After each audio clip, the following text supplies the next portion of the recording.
falamos das perguntas de situação, em que eu entendo o cenário, vejo se desse mato vai sair cachorro ou não, e já falamos das perguntas de problema, que com elas nós entendemos qual dor está gerando a necessidade do cliente.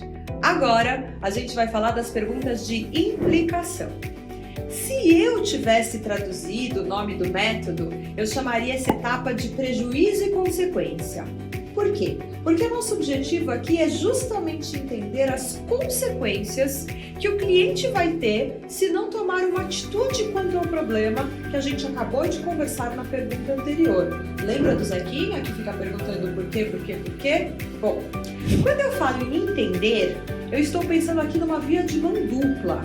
Primeiro você vai entender os desdobramentos do problema do cliente, ao invés de inferir, ao invés de concluir por sua conta. E depois pode ser que você ajude esse cliente a entender esses desdobramentos e até a calcular os prejuízos. Muitas vezes você vai perceber que ele nem tinha parado para fazer conta. Bom, antes de pensar quais são as perguntas de implicação, a gente precisa entender quais são as consequências de cada dor do cliente. E vamos começar aqui pelo básico.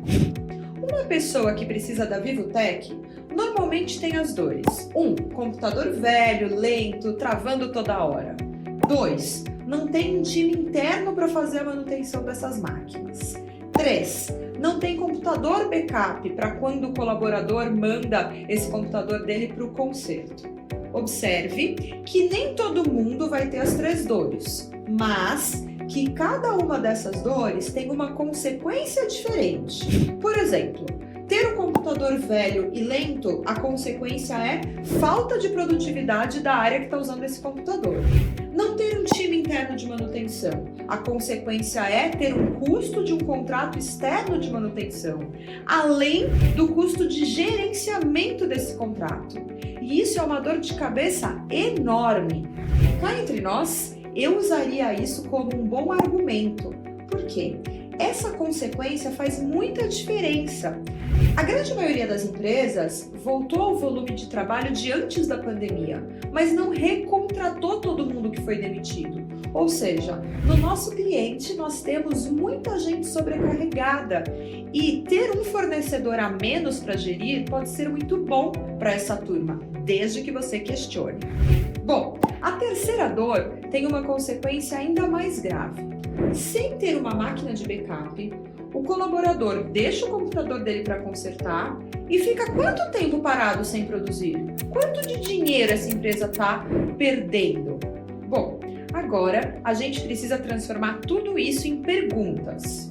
Vamos analisar como é que está o nosso espinho até agora. A gente fez a pergunta de situação. Olha, faz tempo que você fez a troca dos computadores da turma e da tua empresa? Aí o cliente já deve até te dizer se esses computadores são alugados ou comprados. A gente já fez a pergunta de problema, que a gente falou, olha, os colaboradores estão reclamando de lentidão? Os computadores suportam todas as atividades e ferramentas que os colaboradores precisam? Como é que está funcionando a manutenção dos seus computadores? Legal. Agora vamos para a pergunta de implicação. Cliente, vocês já perderam reuniões importantes porque na hora o computador travou? Você gosta do atendimento do time externo de manutenção? Quantos backups você tem para cada área aí da empresa para quando o colaborador fica sem a máquina dele? Deu para perceber? Se você chegar até esse nível de perguntas, uau, você está indo muito bem. Mas ainda tem como a gente ir além e explorar mais ainda essas perguntas de implicação.